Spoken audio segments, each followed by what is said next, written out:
Cześć, Bartek Urban. Zapraszam do testu Mercedesa klasy V. Mercedes klasy V po raz pierwszy został zaprezentowany w 2014 roku i tak naprawdę konstrukcyjnie do dziś to jest to samo auto. Auto generacji W447. Przed rokiem 2014 w gamie Mercedesa osobowa wersja Vito, bo tak naprawdę ten bus jest bazą dla V-klasy, nazywała się Viano. V-klasa, wchodząc na rynek, zastąpiła Viano oraz R-klasę, czyli nieco zapomnianego już dziś minivana od Mercedesa. Ja tylko dodam, że było coś takiego jak R-klasa 63 AMG, czyli rakietowy dzieciowóz o mocy 510 koni i silnikiem V8 6,2 litra wolno ssącym. Ach, piękna to była sprawa. Dobra, ale wróćmy do V-klasy. V-klasa pojawiła się w 2014 roku i tak naprawdę do dziś to jest ta sama generacja, tylko po kilku kuracjach odmładzających, czyli odświeżających. I taki ostatni facelifting był w 2023 roku, czyli rok temu. Zmiany z zewnątrz to klasycznie grill, zderzaki i sygnatura świetna, dużo więcej zmieniło się w kabinie, ale o tym będzie za chwilę. Teraz chwilę jeszcze skupmy się na wyglądzie i wymiarach. W zasadzie to wygląd jest nadal taki jak w większości busów, czyli tylna część jest maksymalnie kanciasta, żeby była jak najbardziej praktyczna i pojemna, a przód ma charakterystyczny dla Mercedesa wygląd. Po faceliftingu grill może być zrobiony z mnóstwa znaczków Mercedesa, co niektórzy uważają za taki festyniarski zabieg stylistyczny, a mi się to naprawdę podoba. Ma to swój urok. Urok, a raczej styl, ma też ta konfiguracja, bo świetny czerwony lakier plus czarna felga w rozmiarze 19 cali no naprawdę do siebie pasują. I nawet pominę już, że ta felga ma takie dziwne obramowanie, że nie wiadomo, czy to jest 19 czy 16 cali. Do tego mój egzemplarz miał pakiet Night, czyli większość chromowanych elementów została przyciemniona. I wybierając pakiet Night, zawsze też wybiera się pakiet AMG, czyli mamy nieco inne zderzaki oraz właśnie te felgi. Jak na busa, to jest naprawdę ładnie, a nawet bym powiedział, że jest elegancko i lekko sportowo. I grill może być podświetlany, no to już tak sportowo czy elegancko nie wygląda. No ale w busie nie tyle chodzi o sport i elegancję, tylko o komfort i praktyczność, więc pora na bagażnik i wymiary. Zacznijmy od wymiarów V-klasy, bo ta występuje w trzech długościach. Najkrótsza ma 4,89 m, następnie wariant długi ma 5,14 m, a na samym końcu jest ekstra długi, który ma 5,37 cm. Pierwsze dwa warianty mają ten sam rozstaw osi, czyli 3,20 m, a ten ostatni, ekstra długi, ma 3,43 cm. Każda z wersji ma taką samą szerokość i niemal taką samą wysokość. Wysokość różni się do 6 mm. I wynoszą kolejno szerokość 1,93 m, a wysokość 1,91 m. Czyli wymiary są idealne, żeby zmieścić się niemal w każdym garażu podziemnym. No chyba, że macie najdłuższą wersję ekstra długą, to wtedy może auto wystawać z miejsca. No dobra, to pora zajrzeć do bagażnika. I tutaj super, bo można otworzyć samą szybę, żeby coś na szybko dorzucić. To mi się podoba. Klapa oczywiście może być elektrycznie otwierana i otwiera się na około 190 cm, więc całkiem ładnie. Trzeba też pamiętać, że ta klapa jest naprawdę długa, więc jak zaparkujemy blisko jakiegoś innego pojazdu, albo właśnie ściany, to będzie można zahaczyć. I właśnie po to jest otwierana sama szyba. Całkiem ładna jest ta pojemność bagażnika, choć ta oczywiście jest zależna od układu foteli. Ale nawet jak mamy trzeci rząd foteli, odsunięty maksymalnie do tyłu, to bagażnik ma minimum 610 litrów. Jak wywalimy te fotele, to mamy 4630 litrów w tej odmianie, 4200 w odmianie najkrótszej oraz 5010 litrów w odmianie najdłuższej. Konfiguracji jest tutaj mnóstwo, zresztą jak widzicie, ja mam układ 2-3-2, gdzie z tyłu mam dwa oddzielne fotele, ale można też zrobić układ 2-3-3 albo po prostu 2-2-2, gdzie z tyłu są dwa kapitańskie fotele, które wyglądają na super wygodne. Taki układ kosztuje ekstra 21 000 złotych. I w opcji jest też roleta w bagażniku, jako oddzielna przestrzeń bagażowa i to taka ze schowkiem na środku, jednak ja jej nie miałem. Jest też siatka oddzielająca bagaże od kabiny, ale tego też nie miałem. Miałem za to podwójnie otwierane elektryczne drzwi z boku, co jest super wygodne. W ogóle w kabinie jest super wygodnie i to nieważne, który z tych 7 foteli zajmiemy. Wszystkie fotele mają regulację oparcia i wszystkie są oddzielne, co daje mnóstwo możliwości konfiguracji. Niestety, sam fotel jest bardzo ciężki i system jego montowania jest naprawdę trudny do samodzielnego wyjmowania i wkładania. Ja się porządnie spociłem, żeby taki fotel wyjąć i potem ponownie włożyć. A fotele te w drugim rzędzie można oczywiście obrócić i można fajnie siedzieć razem w kabinie. Kolejny minus to w drugim rzędzie tylko dwa fotele mają Isofixa i to te, które są obok siebie, co jest bezsensowne, bo wtedy na szerokość foteliki się nie mieszczą, no chyba, że ktoś ma takie foteliki super wąskie. Jak już, to powinny być skrajne fotele z Isofixem, a najlepiej jakby każdy z nich miał. W trzecim rzędzie oba fotele mają Isofixa, więc ja jak dzieci woziłem, to robiłem to właśnie w trzecim rzędzie i siedziały wtedy tak daleko, że nie słyszałem jak się kłócą. Piękna sprawa. W kabinie są podłokietniki, oddzielne nawiewy, złącza, miejsca na telefon czy napoje, to pod względem praktyczności jest świetnie.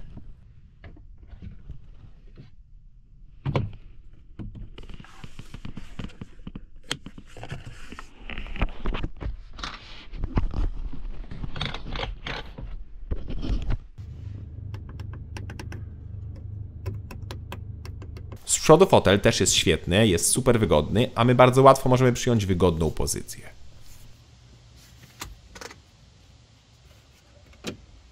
Dobra, to pora na deskę rozdzielczą, czyli tak naprawdę największą zmianę, jaka zaszła w poliftowej V-klasie. Czyli mamy zupełnie nowy układ oraz nowe spasowanie i materiały. Zacznę od tego drugiego, bo nie ukrywam, że największą wadą przedliftowej V-klasy było spasowanie materiałów, które było koszmarne i auto nie dość, że skrzypiało, czy tam trzeszczało pod dotykiem, to dodatkowo potrafiło tak robić podczas jazdy. Zapraszam na odsłuch poliftowej wersji.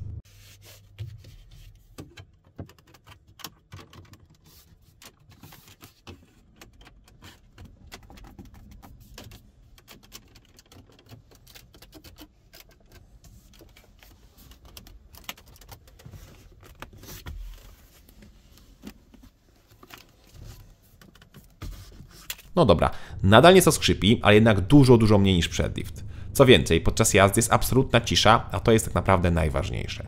Nie ma też piano black, a wszystko wygląda po prostu ładniej. No popatrzcie na deskę. Na górze jest stara, a na dole nowa. Widać różnicę, prawda? Nowy układ, nowy ekran, nowe nawiewy, no czuć powiew świeżości i mi się znacznie bardziej podoba ta nowa deska. Oba ekrany są połączone w jedną całość i działają naprawdę bardzo dobrze. Zresztą jest to system taki sam jak w innych popularnych Mercedesach i tak samo dobrze działa. Genialnie jak na tego typu auto też działa, a raczej brzmi audio. Burmester tutaj robi niesamowitą robotę, no świetnie to gra. A to, czego mi zabrakło w V-klasie, to nie ma systemu bezkluczykowego nawet w opcji. Dziwne. Niestety, tak jak i w innych Mercedesach, tak i w V-klasie mamy dodatkowe przyciski na kierownicy, które są po prostu złe, bo są dotykowe. Taka obsługa po prostu irytuje. Tu powinien być fizyczny przycisk, żeby zawsze w niego można było trafić, nawet z zamkniętymi oczami, bez odrywania wzroku od drogi. I właśnie tak jest z klimatyzacją. Są oddzielne przyciski, no piękna sprawa. Swoją drogą, ekranem głównym możemy sterować z kierownicy, z ekranu, jak i z tego dużego touchpada na środku. Fajne. Fajnie też, że lewarek o skrzyni biegów wciąż jest za kierownicą, bo to jest super wygodne. A propos wygody, to są oczywiście kamery 360 stopni, które mają bardzo dobrą jakość, jak i jest zawieszenie pneumatyczne, dzięki któremu możemy zwiększyć prześcig V-klasy o dodatkowe 3,5 cm. W trybie Sport V-klasa obniża się sama o 1 cm. Dobra, to jeszcze rzut oka na schowki, a potem zaglądamy pod maskę.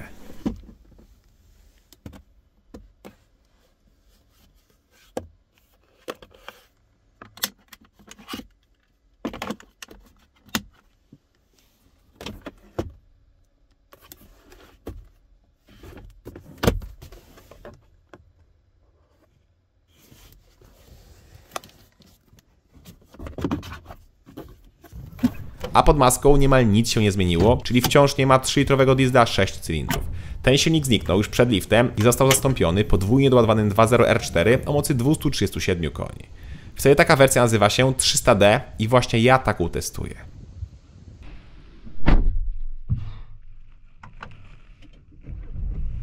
Ale do wyboru jest jeszcze 250D, też 2 litry, ale już na jednej turbinie o mocy 190 koni oraz 220D, też 2 litry i też jedna turbina o mocy 163 koni.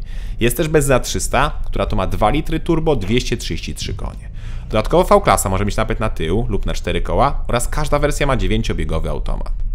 Tak więc ja mam 300D Formatic, czyli 2 litry, 2 turbiny, 237 koni i napęd na 4 koła. Czas od 0 do 100 to katalogowo 8,6 sekundy z napędem 4x4 oraz 7,9 sekundy z napędem na tył. Pora na test.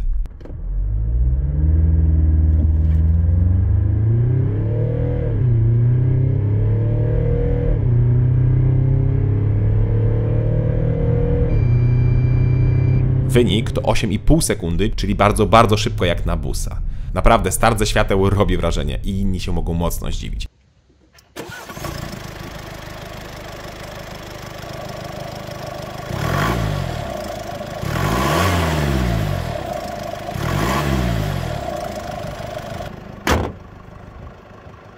Co więcej, silnik ma niezłą kulturę pracy, co w połączeniu z bardzo dobrym wyciszeniem powoduje, że ta jednostka może spokojnie zastąpić 3-litrowego diesla.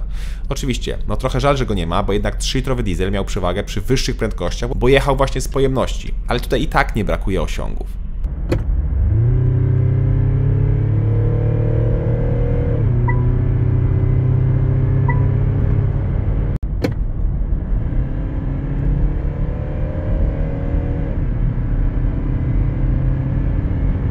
widzieliście, zwłoka na skrzyni no wcale nie jest taka duża. A jak ktoś ma dużo odwagi, to da się tym autem polecieć ponad 200 km na godzinę. Co prawda, przyspieszenie od 100 do 200 to niemal 40 sekund, ale pamiętajcie, że to jest jednak bus i to bus o masie 2427 kg na pusto. Swoją drogą, ładowność to 673 kg, a masa przyczepy to 2500 kg. Ale to nie osiągi robią największe wrażenie w V-klasie, a zużycie paliwa oraz komfort podróżowania. Zacznę od tego drugiego.